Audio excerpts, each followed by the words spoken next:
Assalamualaikum warahmatullahi wabarakatuh. Perkenalkan, nama saya Galeris Dwi Bisono. Pada pertemuan kali ini saya akan menjelaskan mengenai klasifikasi dari makhluk hidup. Oke, langsung saja. Klasifikasi makhluk hidup itu apa? Adalah cara pengelompokan atau penggolongan dan pemberian nama makhluk hidup berdasarkan persamaan dan perbedaan ciri-cirinya. Lantas, ilmu yang mempelajari tentang pengelompokan makhluk hidup tersebut bernama taksonomi. Siapakah yang menciptakan itu? Yang menciptakan ilmu taksonomi adalah Bapak Carl von Linné atau lebih dikenal dengan nama Carolus Linnaeus. Jadi karena melihat Allah Subhanahu wa taala atau Tuhan yang Maha Kuasa itu menciptakan makhluk hidup bermacam-macam dan beragam-ragam, maka Bapak Carolus Linnaeus itu menciptakan bagaimana cara kita mengenali atau mengelompokkan makhluk hidup supaya tidak bingung dan juga mengagumi keindahan ciptaan dari Allah Subhanahu wa taala. Selanjutnya adalah tujuan penciptaan ilmu klasifikasi, yaitu satu, mempermudah dalam mempelajari dan mengenal berbagai macam makhluk hidup. Jadi yang seperti saya ucapkan tadi bahwa makhluk hidup yang bermacam-macam ini, maka supaya lebih mempermudah dan juga mengenal, maka ditemukan ilmu penamaan atau taksonomi. Yang kedua adalah mengetahui hubungan kekerabatan antar makhluk hidup. Yang ketiga, mengetahui manfaat makhluk hidup untuk kehidupan manusia. Dan yang terakhir adalah mengetahui adanya saling ketergantungan antara makhluk hidup. Lantas bagaimana cara para ilmuwan mengklasifikasikan makhluk hidup? Jadi ada 5, yaitu satu, ciri morfologi atau bentuk tubuh. Yang kedua adalah ciri anatomi atau bentuk organ. Yang benar ciri fisiologi atau bentuk fisiolog dari makhluk, habitat dan juga jenis makanan. Lantas untuk klasifikasi sederhana hewan itu dibagi dua, yaitu secara jenis makanan, yaitu ada 3, yaitu herbivora atau hewan yang memakan rumputan, daun dan juga bahan organik lain. Yang kedua adalah karnivora, yaitu memakan hewan lain atau daging. Yang ketiga adalah hewan yang memakan segalanya atau omnivora, baik hewan, baik daging maupun tumbuhan maupun yang lain. Yang secara berkembang biak, hewan itu juga berkembang biak secara generatif atau secara penggabungan antara sel sperma dan sel telur atau secara kawin atau generatif, yaitu ada ovipar, bertelur, misal seperti reptil, amfibi, ikan, dan ular dan lain-lain. Yang kedua adalah vivipar atau melahirkan seperti mamalia, manusia, singa, kambing dan lain-lain. Selanjutnya adalah ovovivipar atau bertelur melahirkan, yaitu berbagai jenis ular seperti anaconda yang juga bertelur juga melahirkan. Jadi bertelurnya di dalam, menetasnya di dalam, lalu melahirkan anak. Selanjutnya untuk klasifikasi sederhana dari tumbuhan, itu ada tumbuhan dua garis besar, yaitu monokotil dan juga dikotil. Jadi tumbuhan monokotil itu 1 keping lembaga, sedangkan dikotil itu 2 keping lembaga. Jadi monokotil itu akarnya serabut dan dikotil itu akarnya tunggang. Nah, bunganya dikotil itu bunga lengkap, nanti monokotil itu bunga tidak lengkap. Nah itu, jadi ada padi, ada jagung, ada kelapa untuk monokotil. Sedangkan dikotil ada mangga, ada kacang, ada apel, ada durian. Selanjutnya adalah klasifikasi sederhana tumbuhan melalui tempat hidup. Ada xerofit hidup di gurun, ada hidrofit hidup di xerofit itu ada kaktus, hidrofit di air ada teratai, ada cenggondok, dan digrofit di tanah. Bentuk tumbuhan itu ada semak.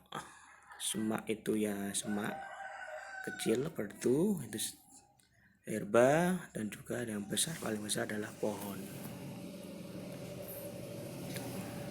Selanjutnya adalah sejarah taksonomi sistem dua kingdom. Ya, sebenarnya sebelum Carolus Linnaeus itu ilmu taksonomi itu sudah ada sejak zaman Yunani kuno, yaitu Bapak Aristoteles, ya, juga dikenal sebagai Bapak Zoologi atau Bapak Hewan. Jadi dibagi sederhana itu cuma dua, yaitu Kingdom Plantae dan juga Kingdom Animalia. Plantae atau tumbuhan itu memiliki ciri berdinding sel dan berklorofil, sedangkan Animalia itu tidak berdinding sel dan tidak memiliki klorofil. Nah, akhirnya setelah meningkatnya ilmu pengetahuan, jadi ada terciptanya suatu pembagian makhluk hidup. Makanya terciptalah sistem 5 kingdom.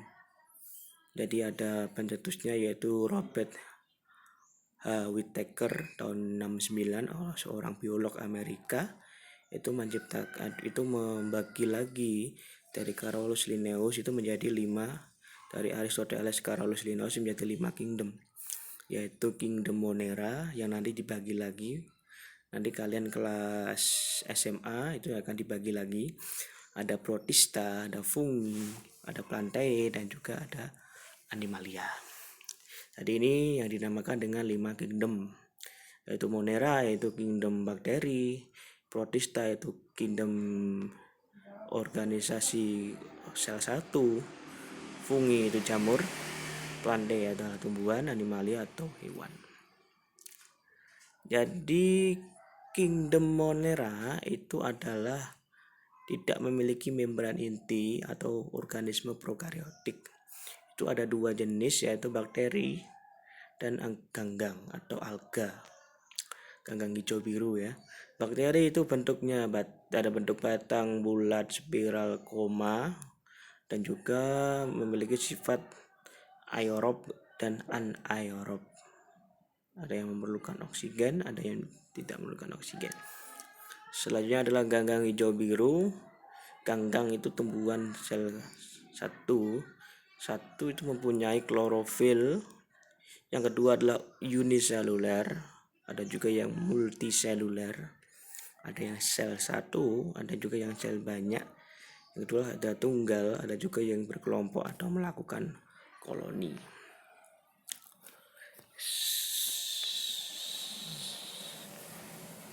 Selanjutnya adalah kingdom Protista atau hewan bersel satu, yaitu ciri-cirinya satu, Protista memiliki selaput inti.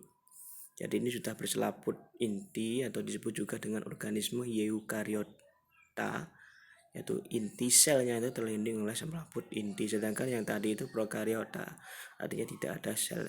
Jadi selnya itu berpecah-pecah, menyebar organelnya. Kebanyakan itu bersifat heterotrof atau menciptakan makanannya sendiri, kembang biak dengan kawin atau tak kawin, secara kawin dengan konjugasi atau penyatuan, sedangkan yang tidak kawin itu melakukan pembelahan diri.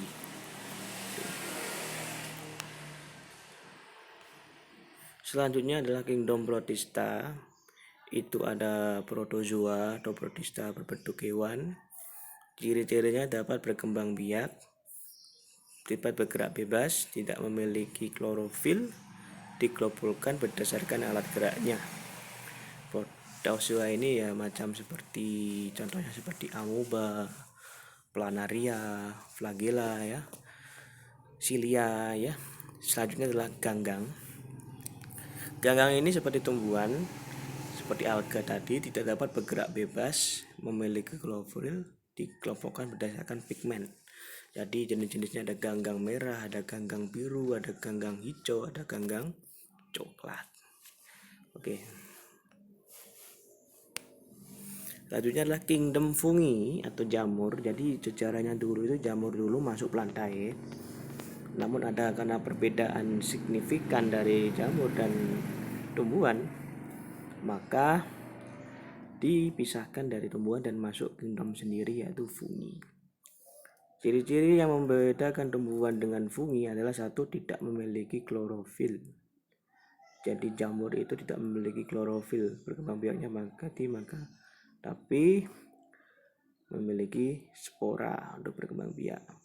Yang kedua adalah heterotrof, artinya memerlukan makanan dari luar untuk kehidupannya. Itu juga menjadi ciri besar pembeda jamur dan tumbuhan. Tumbuhan kan autotrof melalui fotosintesis ya. Sedangkan jamur yang tidak memiliki klorofil, maka pencarian makanan itu jelas adalah heterotrof. Yang ketiga adalah hidup sebagai saprofit atau menempel di inang, dan ada juga yang bersifat parasit. Tersusun atas dari benang-benang halus yang disebut dengan hifa. Oke, selanjutnya adalah beberapa jenis jamur. Pembeda besar pengelompokan jamur itu dibagi menjadi dua besar, yaitu jamur mikroskopis atau jamur yang bisa dilihat tidak bisa dilihat atau secara sangat kecil berukuran mikroskop. Itu contohnya ada jamur kamir, ada juga jamur ragi atau jamur yeast yang digunakan untuk fermentasi beberapa bahan makanan. Selanjutnya adalah makroskopis. Ada jamur merang, ada jamur kuping, jamur tiram, jamur kancing, dan juga jamur shiitake. Jamur yang besar dan juga biasanya ada yang beracun, ada juga yang bisa dikonsumsi oleh manusia. Selanjutnya adalah kingdom plantae atau tumbuhan. Ciri khasnya satu, multiseluler. Jadi tumbuhan ini memiliki sel banyak.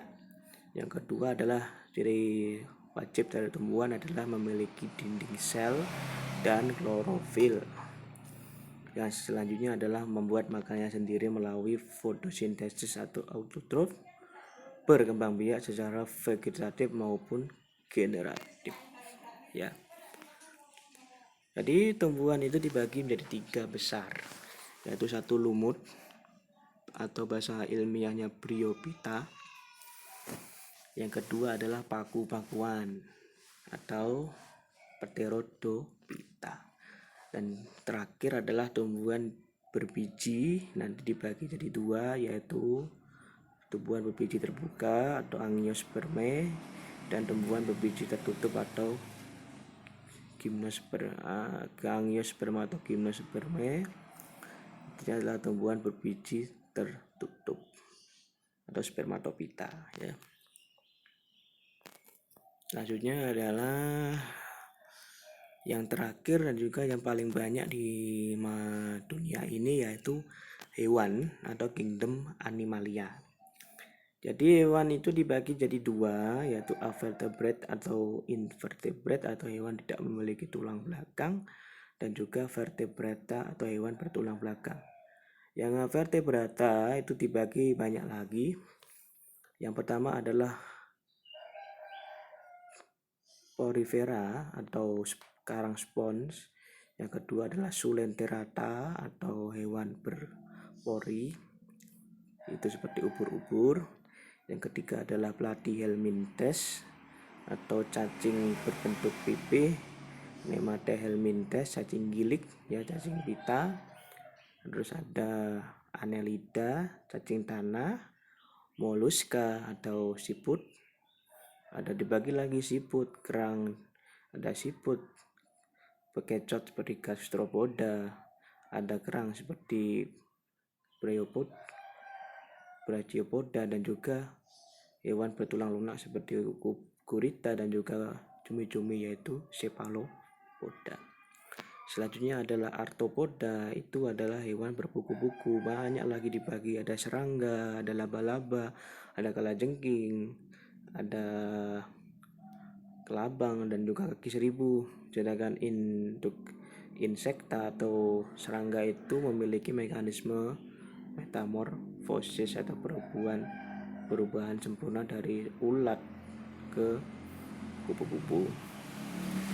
Selanjutnya ada Ensinodermata atau landak laut. hewan-hewan yang seperti timun laut, landak laut, dan juga bintang landak laut. Yang selanjutnya adalah kingdom Animalia vertebrata, itu dibagi jadi 5 besar yaitu Pisces, ikan itu dibagi jadi ikan bertulang lunak dan juga ikan bertulang keras. Yang juga amfibia itu nanti dibagi menjadi marga jenis salamander ular, salamander, dan juga katak. Reptilia nanti banyak juga pembagian reptilia, ada buaya, ular, kura-kura, kadal. Selanjutnya adalah aves, itu burung, itu banyak juga burung. Yang terakhir adalah mamalia. Jadi mamalia dibagi menjadi beberapa jenis ordo, dan yang paling banyak adalah primata yang merupakan bagian dari kita, yaitu manusia. Ya, mungkin ini saja yang bisa saya sampaikan. Kurang lebihnya mohon maaf. Ada salah kata. Assalamualaikum warahmatullahi wabarakatuh.